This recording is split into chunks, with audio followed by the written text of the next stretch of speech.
Welcome to ஊர்வது அறிவு. இந்த விட நம்ம எக்ஸாம்பிள் ப்ராப்ளம் 6 தான் பார்க்க போகிறோம். என்ன கேட்டிருக்கான்னு பார்த்தீங்கன்னா, an open tank contains water up to a depth of 2 meter and above it an oil of specific gravity 0.9. என்ன சொல்லியிருக்காங்கன்னு பார்த்தீங்கன்னா, ஒரு ஓப்பன் டேங்க் இருக்கு.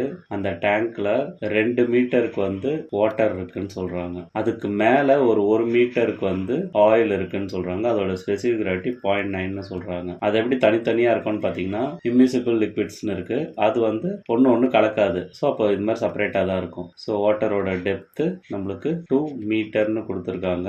அதுக்கு மேலே அந்த ஆயிலோட டெப்த் 1 மீட்டர்னு கொடுத்துருக்காங்க. ஆயிலோட ஸ்பெசிஃபிக் கிராவிட்டி 0.9 கொடுத்துருக்காங்க. வாட்டருக்கு நம்மளுக்கு தெரிய density 1000 kg per meter cube. So என்ன கேட்டிருக்காங்க, find the pressure intensity at 2 இடத்துல கேட்குறாங்க. At interface of the 2 liquids அப்படின்னா இந்த இன்டர்ஃபேஸ் இருக்கு இல்லைங்களா, கட் பண்ணி காமிக்கிறேன். இந்த இடத்துல எவ்வளோ ப்ரெஷர் இருக்கும், 2 ஜாயின் ஆகிற இடத்துல எவ்வளோ ப்ரெஷர் இருக்கும். ரெண்டாவது at the bottom of the tank. So இந்த பாட்டம்ல இந்த டேங்க் இருக்கு இல்லைங்களா, இந்த இடத்துல எவ்வளோ ப்ரெஷர் இருக்கும். ஸோ இது ரெண்டும் கண்டுபிடிக்க சொல்றாங்க. சொல்யூஷன் எப்படி கண்டுபிடிக்கிறதுன்னு பார்ப்போம். ஃபர்ஸ்ட் கொடுத்துருக்கதை எழுதிக்கலாம். நம்மளுக்கு தெரியும் density of water is equal to 1000 kg per meter cube. Specific gravity of oil கொடுத்துருக்காங்க இஸ் ஈக்குவல் டு 0.9. ஸோ இப்போ density of oil is equal to 0.9 into 1000 is equal to 900 kg per meter cube. So இது ஆயிலுக்கு. So இப்போ case 1 pressure at interface. So நம்மளுக்கு தெரியும் pressure P is equal to rho இங்கே oil, இன்டர்ஃபேஸ்னா oil, rho oil into acceleration due to gravity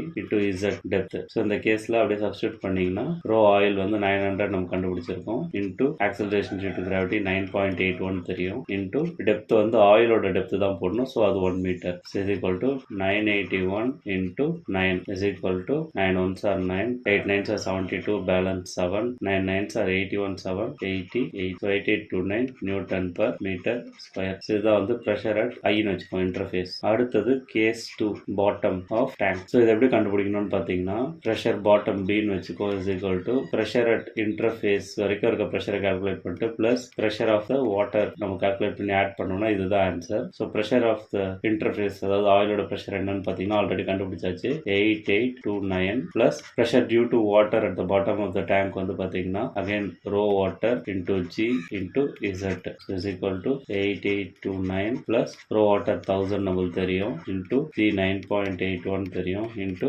2 தான் depth is equal to 8829 plus 9810 into 2. So இதோட value என்னன்னு பார்த்தீங்கன்னா 8829 plus 0 2 8 2s are 16, balance 9 2s are 18, 19 19620. So இதை add பண்ணோன்னா 9 2 plus 2 4 8 plus 6 14, balance 18 1 28449 newton per metre square. இதான் pressure at the bottom. நம்ம கிட்ட 2 pressure கண்டுபிடிக்க சொன்னாங்க. கேஸ் 1க்கு ப்ரெஷரோட ஆன்சர் என்னன்னு பார்த்தீங்கன்னா 8829 newton per metre square. Case 2க்கு அதாவது பாட்டம் ஆஃப் இதுக்கு ஆன்சர் என்னன்னு பார்த்தீங்கன்னா 28449 newton per metre square. So இந்த வீடியோவில் 2 இம்மிசிபிள் லிக்விட் கொடுத்துட்டு அதோட இன்டர்ஃபேஸில் எவ்வளோ ப்ரெஷர் இருக்குது, அதோட டோட்டலாக பாட்டமில் எவ்வளோ ப்ரெஷர் இருக்குன்னா எப்படி கண்டுபிடிக்கணும்னு தெரிஞ்சுக்கிட்டோம். உங்களுக்கு யூஸ்ஃபுல்லாக இருந்திருக்கும்னு நம்புகிறேன். நன்றி.